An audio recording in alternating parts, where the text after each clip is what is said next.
Добрый вечер. Итоги дня мы подведем в программе «Новое время». В студии Айгуль Муке и сурдопереводчик Бахдаулет Кошбанов. А вот главные темы выпуска. Катер с казахстанцами взорвался у берегов Таиланда. Подробности из уст очевидцев уже через несколько минут. Мажилисмены обеспокоились судьбой оружия охранных агентств после их ликвидации. Кто ведет учет такого арсенала и как сферу будут регулировать законодательно? Об этом в выпуске. С сегодняшнего дня можно анонимно сообщать о проблемах с чужой машиной. В стране внедрили новый цифровой сервис для автовладельцев. Как это работает? Расскажем. Сейчас все подробности. Касым-Жомарт Токаев предложил словенскому бизнесу изучить потенциал Международного финансового центра Астана и присоединиться к его системе. С тем, как работает МФЦА, главы Казахстана и Словении ознакомились сегодня. Объем привлеченных инвестиций через площадку центра превысил 14 миллиардов долларов. Половина из них – портфельные инвестиции на бирже Астана International Exchange. Остальное – капитал участников МФЦА. Всего здесь зарегистрировано порядка 3700 компаний из 80 стран мира. Касым-Жомарту Токаеву и Наташе Пирц-Мусар рассказали также о работе суда МФЦА, первой в Центральной Азии судебной системы, основанной на нормах и принципах прецедентного права, а также Международного арбитражного центра. Наряду с членами официальной делегации Словении центр посетили руководители ведущих компаний этой страны. А сразу после Касым-Жомарт Токаев и Наташа Пирц-Мусар обсудили потенциал сотрудничества наших стран на казахско-словенском бизнес-форуме. Глава нашего государства подчеркнул, что благодаря стратегическому расположению Казахстан стремится занять позицию ведущего торгового и логистического хаба Евразии. Перспективным направлением двусторонних отношений президент Токаев назвал промышленное и энергетическое сотрудничество, а также сельское хозяйство. Почти 70% казахстанской нефти экспортируют в страны Евросоюза, а нашу сельхозпродукцию поставляют более чем в 70 стран мира. Наша страна может предоставить прямой доступ к рынку в 1,5 миллиарда потребителей в рамках Евразийского экономического союза Центральной Азии и Китая. Объем грузоперевозок через Казахстан в прошлом году достиг рекордных 514 миллиардов тонн-километров. В настоящее время наша страна обеспечивает 90% сухопутной торговли между Европой и Китаем. Мы активно развиваем крупные международные транзитные артерии, такие как Средний коридор и Север-Юг. Наши порты Актау и Курык играют важную роль в транзите через Каспийское море. Объем перевозимых через них грузов достиг рекордных показателей в 4,5 миллиона тонн в прошлом году. Для укрепления транспортных связей и расширения торговли мы нацелены на обмен опытом и углубление партнерства с портом Копер, крупнейшим портом Словении. Итоги двухдневного официального визита Наташа Пирц-Мусар подвела в эксклюзивном интервью нашим коллегам с международного информагентства Казинформ. Президент Словении осталась под большим впечатлением от посещения МФЦА и Астана Хаб. По ее мнению, Казахстан проводит прогрессивную работу по привлечению иностранных инвесторов. Когда я объявила о своей поездке в Казахстан, многие славянские предприниматели выразили желание присоединиться ко мне.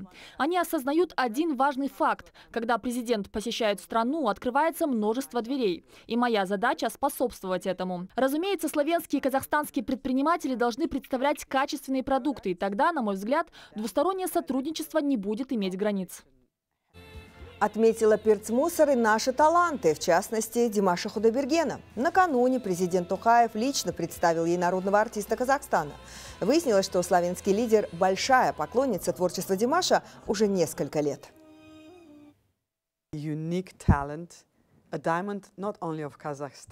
Талант Димаша уникален. Он настоящий бриллиант не только Казахстана, но и всего мира. Поэтому я была очень рада познакомиться с ним и побеседовать лично. В Словении есть фан-клуб Димаша. У нас его любят. И сегодня же президент нашей страны подписал план реализации инициатив 4-го заседания Национального Хурултая. Об этом в своем телеграм-канале сообщил государственный советник Ерлан Карин. Документ разработан администрацией президента совместно с правительством и состоит из 53 пунктов. Ответственным госорганам предстоит разработать единую программу «Дети Казахстана», принять новый комплексный план по борьбе с наркоманией и наркобизнесом, создать национальный цифровой архив. Запланированы также строительство театров, открытие института Абая за рубежом и другие масштабные проекты. В списке социально-экономических задач строительство автодороги от Астаны с выходом к Транскаспийскому международному транспортному маршруту, возведение комфортных школ и открытие в регионах реабилитационных центров для взрослых и детей с особыми потребностями. Инициативы президента Токаева, озвученные на Курултае, остаются самыми обсуждаемыми темами в обществе. И вот что о них говорят казахстанцы. Президент на национальном Курултае упомянул о развитии цифровизации в Казахстане. Я считаю, что это правильные шаги, потому что за этой сферой жизни это будет выходить на первое место, потому что в мире сейчас очень развивается IT-рынок, это как бы новые рабочие места, новые доходы. Ну, в Казахстане в целом цифровизация на очень высоком уровне. По СНГ мы стоим на первом месте, а в Казахстане есть какие-то такие цифровые продукты, которых в принципе в мире нигде нету. Поэтому я думаю, у нас большой потенциал. Главное воспитать своих специалистов, ну и продвигать свои продукты. В 21 веке цифровизация играет огромную роль. И я очень рада, что сейчас цифровизация очень хорошо развивается именно в поликлиниках. То есть не нужно сейчас сидеть в огромных очередях, ждать, например. Все можно сделать онлайн, все можно сделать просто по мобильному телефону. И действительно наш президент не раз говорил то, что очень важно развивать цифровизацию, чтобы мы шли в ногу со временем и чтобы Казахстан становился такой популярной и современной вот именно страной. Развивать цифровизацию, безусловно, надо, но при этом нужно не забывать о кибербезопасности. Сегодня на заседании правительства премьер-министр страны поручил ужесточить наказание за утечку персональных данных. Отмечу, что только по итогам прошлого года специалисты зафиксировали свыше 13 тысяч кибератак на госкорпорацию правительства для граждан. Олжас Бектенов подчеркнул, что отсутствие централизованного мониторинга при оказании госуслуг повышает риски утечки данных и приводит к росту случаев интернет-мошенничества. Глава Кабмина поручил до конца года завершить подключение всех информационных систем к единому сервису контроля. Министерству цифровизации совместно с заинтересованными госорганами необходимо на постоянной основе вести работу по повышению ответственности специалистов, работающих с персональными данными. Нужно активнее работать совместно с МВД и другими правоохранительными органами. В эпоху информационных технологий этот вопрос особенно актуален. А пока в правительстве обсуждали вопросы по развитию цифровизации государственных услуг, специалисты в очередной раз пытались поднять сайт ЕГОВ с колен. Сбои в работе правительства для граждан с каждым годом становятся все чаще. Этого в Министерстве цифровизации не скрывают. Дело в том, что этот сайт работает на основе технологий 2013 года. И сегодня Минцифры анонсировали запуск в этом году обновленного портала ЕГОВ 3.0.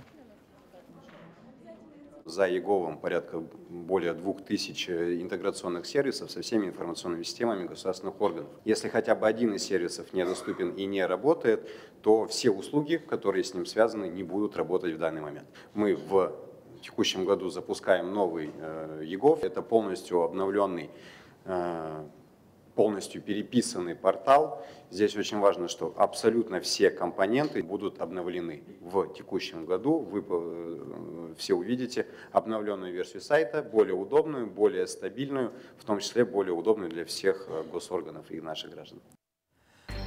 А модернизировать ЕГОВ действительно придется. В этом году еще 10 самых популярных услуг перейдут в онлайн-формат. Глава Минцифры отметил, что по итогам прошлого года в ЦОНах оказали больше 15 миллионов услуг. При этом 80% всех обращений были связаны только с 10. Это замена удостоверений личности, выдача ЭЦП, разрешений трудовым иммигрантам и другие. После нововведений казахстанцам больше не нужно будет тратить свое время, и они смогут получить ту же услугу онлайн. А вот оповестить владельцев авто о ситуации с их транспортом теперь также можно онлайн. Причем как о произошедшем ДТП, так и, например, о спущенных колесах или незакрытом окне. С сегодняшнего дня в стране для этого запущен новый сервис. Как именно он работает и какую пользу принесет обществу, расскажет моя коллега Ахдана Сабр. Что делать, если вашу машину заблокировали примерно вот так? Водитель даже не оставил номер телефона для связи. Неприятная ситуация, согласитесь. Теперь можно мгновенно сообщить владельцу этого авто о проблеме. Для этого и создали специальный сервис в приложении eGov Mobile. Что нужно? Пройти регистрацию или сразу войти в личный аккаунт, а затем перейти в раздел «Популярные услуги». И в первой же строчке у меня появился сервис оповещения владельца авто о проблеме. Далее из предложенного списка нужно выбрать, что именно вас беспокоит. Блокирует проезд, произошло ДТП, включены фары, срабатывает сигнализация, спущено колесо или открыто окно. В нашем случае блокирует проезд. Продолжить. И последний этап – ввести номер этого авто, после чего в eGov Mobile владельца машины поступит ваше уведомление. Мы специально сделали несколько конкретных кейсов, конкретных типов этих сообщений, чтобы не оставлять полностью свободным, открытым поле, потому что мало ли кто знает, кто что будет писать. Поэтому мы выбрали конкретные сообщения. В случае, если у вас не установлено мобильное приложение eGov Mobile, то вам придет смс-сообщение от 1414 о том, что у вас новое уведомление в мобильном приложении eGov Mobile. После этого вы его сможете скачать и его уже прочитать. Воспользоваться сервисом можно только 5 раз в течение 2 часов. Видимо, чтобы уведомлять автолюбителя о проблеме только при крайней необходимости. Ну а кто именно оставил сообщение, владельцы машин не узнают. Система работает анонимно. Этот сервис в первую очередь настроен таким образом, что мы хотим, чтобы в случае, если я как гражданин сознательный вижу, что что-то происходит с автомобилем другого гражданина, чтобы я его смог уведомить. То есть никаким образом, конкретным каким-то штрафом эта информация не передается в другие государственные органы. Я отправила уведомление коллеге, а вот, собственно, и он. Получается, что новая услуга в eGov Mobile однозначно работает. Ахдана Сабыр, Кожабек Аханов, Жибек Жолы.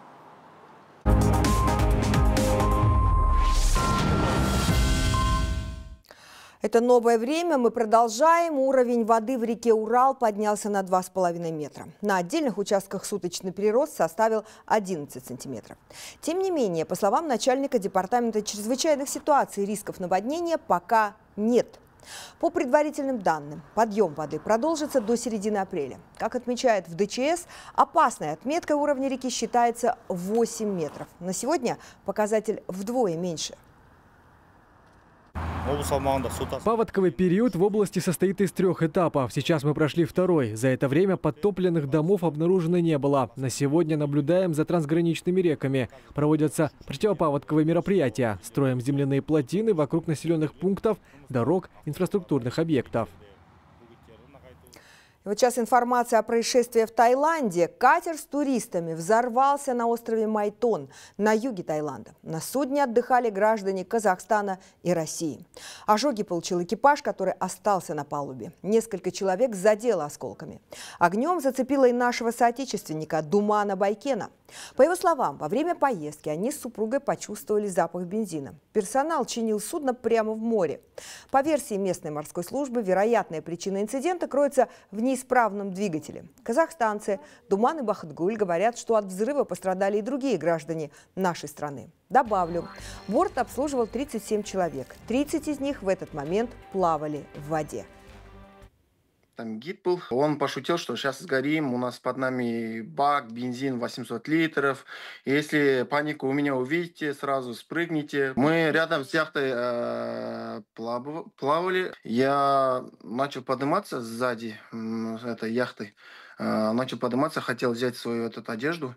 И в доли секунд какой-то бабахнуло. Нас было 4, 2 с Алматы. Ожог у них большой прям. У парня, да, ожог в ногах, а на ноге у девушки там чуть волосы. Деньги, документы и 2 сумки одежды. Самое главное, мы живы. С супругами связалось посольство Казахстана в Таиланде. Они помогут с документами для возвращения на родину. В фонде «Туристы Камкор» тем временем напомнили, что в случае ЧП важно знать свой туркод, а также иметь в виду, что у вас есть страховка от туроператора, в которой в среднем заложено $10 тысяч. Не лишним будет уточнить номер посольства нашей страны. В прошлом году за границу на отдых съездили около 1 миллиона казахстанцев. Больше 200 человек по разным причинам, в том числе по состоянию здоровья, были экстренно доставлены на родину. Туркод – это гарантия вашего безопасного отдыха и вашего гарантированного возврата на родину. Если мы говорим про организованных туристов, то, конечно же, все экскурсии дополнительные лучше приобретать у своего туроператора. У каждого туриста есть страховка, она покрывает все эти случаи. Разработали мобильное приложение Туркод. Там нужно будет ввести свой туркод и получить всю необходимую информацию. Между тем, мощный шторм разбушевался на популярном туристическом острове Парос в Греции. Там сильные ливни побили рекорд месячной нормы осадков всего за несколько часов и вызвали масштабное наводнение. Города Парикия и Науса ушли под воду.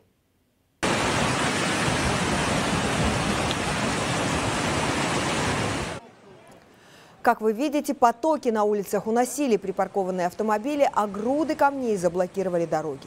Местные власти распорядились закрыть школы и ввести запрет на передвижение всех видов транспорта, кроме машин экстренных служб. А граждан призывают оставаться в помещениях.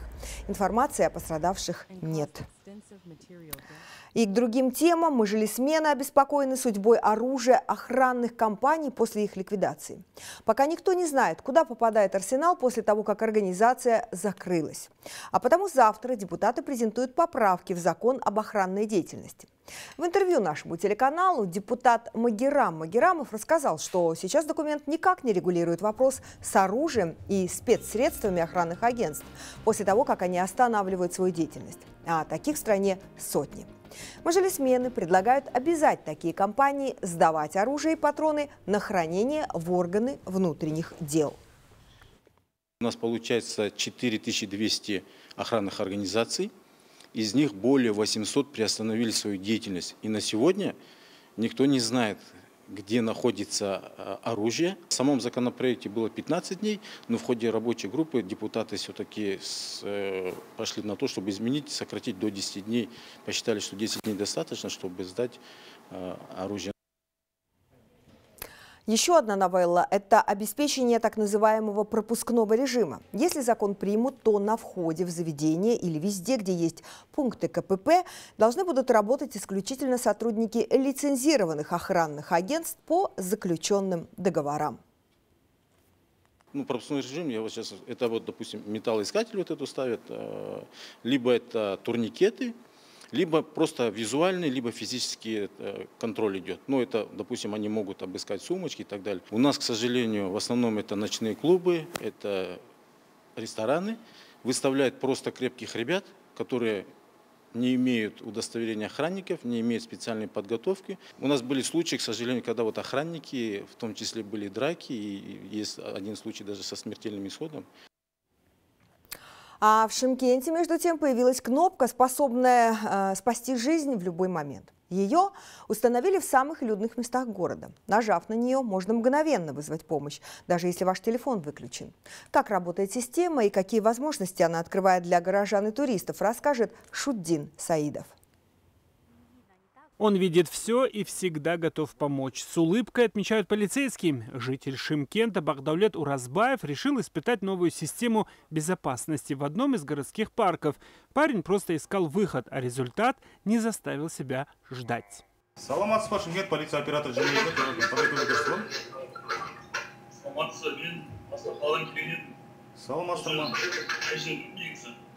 А вот и гости из Уральска, которые тоже решили протестировать систему. Возможность связаться с правоохранителями в экстренной ситуации – это настоящий подарок для любого города, говорят они. Приехали с Уральска, узнали, что у вас здесь поставили тревожную эту кнопку СОС. Она очень эффективная и очень полезная для туристов и для жителей Шымкента. Так что при использовании, я думаю, она очень нужна людям. Эти умные кнопки оснащены видеокамерами, динамиками и громкоговорителями. Операторы не только слышат вас, но и могут дать подробные инструкции до прибытия помощи. На данный момент в Шымкенте установлено уже больше 10 таких устройств в парках, на рынках и в скверах. Но это только начало. В ближайшее время планируется установка еще 50 кнопок. Система работает без сбоев, потому что она подключена к отдельному каналу связи. Особенно часто кнопки помогают, когда теряются дети. Если ребенок без телефона, он может просто нажать кнопку, и полиция немедленно начнет его поиски. Но и это еще не все. В Шымкенте внедрена система распознавания лиц, которая уже приносит результаты. Недавно были задержаны преступники, находившиеся в розыске. Умная система сразу передает сигнал в центральный аппарат, заметив лицо правонарушителя. В полиции уверены, обмануть эту систему невозможно. Шудин Саидов, Абзал Турабеков, Жибек Жола, Шымкент. К другим событиям 150 тысяч человек посетили городище Бузок в прошлом году. Большая часть всех экскурсий прошла в режиме онлайн, причем часть из них жители астанинских микрорайонов Харауткель и Уркер, вблизи которых почти 30 лет назад и была обнаружена древняя предшественница нашей современной столицы. Вокруг средневековой находки сегодня строят Государственный музей-заповедник под открытым небом, который обещает стать не только важным памятником культуры, но и местом притяжения туристов со всего мира. На территории этого комплекса есть даже озеро. Мы прорабатываем вопрос о благоустройстве озера Бузукта. На данный момент это исторический ландшафт, где останавливаются перелетные птицы. То есть это как лебеди, крикуны, там, пеликаны, бакланы, чайки. Вот. И также есть реликтовые растения, которые необходимо также сохранять в ее историческом контексте совместно с древним городищем Бузок, создавая общий единый комплекс. Мы продолжаем рассказывать о героях, которые сражались за нашу победу в годы Великой Отечественной войны. Из Созахского района, который тогда еще входил в состав Южно-Казахстанской области, на фронт ушли 6 тысяч солдат. Время безжалостно. Сегодня в живых остался лишь один из вернувшихся – 99-летний Ахсакал Мырзахмет Жылысбаев. Несмотря на свой почтенный возраст, он бодрый, полон сил. Свободное время ветеран посвящает творчеству, следит за своим хозяйством. Ему было 18 лет, когда он получил повестку. Ноябрь 1944 года навсегда останется в его памяти. Молодого парня, который обучал неграмотных людей к чтению, среди ночи забрали на фронт. Так начался его путь солдатом. В составе 92-го автострелкового полка он сражался за родину, за мирное небо, за будущее. Я не боялся. У нас была одна цель – любой ценой победить фашистов, защитить родину. Чего мне было бояться? Если бы я боялся, не пошел бы.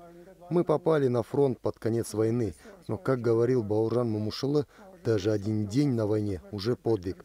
И я был среди тех, кто совершал эти подвиги. 5 месяцев войны сделали из юного Мырзахмета мужчину. Он видел смерть, пережил жестокие бои, но не сломался. И когда, наконец, услышал о победе, его счастью не было предела. Ведь он знал, впереди долгожданное возвращение домой. Он остался без отца еще в детстве и всю войну мечтал только об одном – снова увидеть мать и позаботиться о ней. Он ведь мог бы погибнуть на войне, но у него была цель вернуться и заботиться о матери. Отец всегда был опорой для всей нашей семьи.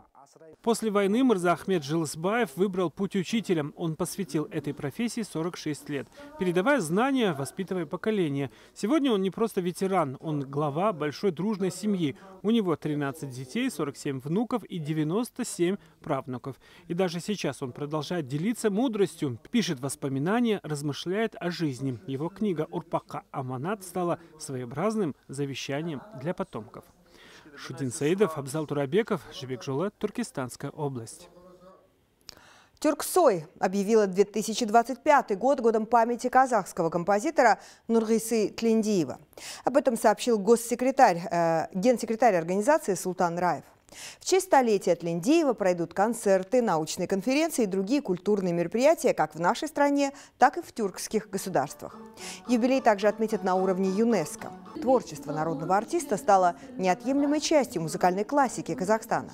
В Алматинском музее народных музыкальных инструментов представлена уникальная выставка личных вещей и архивных фото композитора. А в Астане в эти минуты на сцене казах-концерта звучат бессмертные произведения Нургисы Тлендиева, вошедшие в золотой фонд казахской музыки.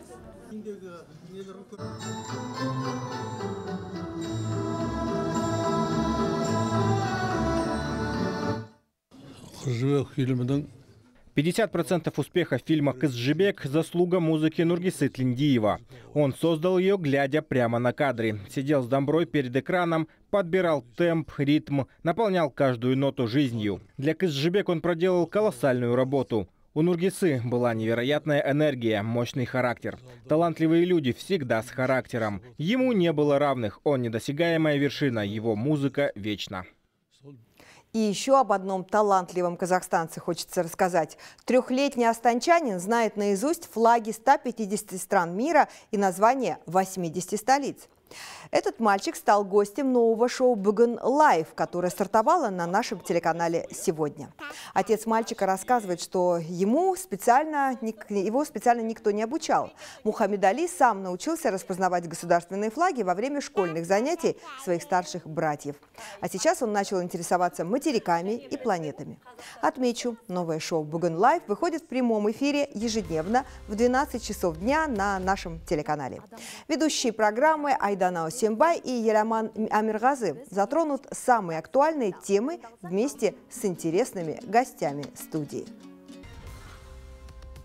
Қытай, дұрыс. Екінші?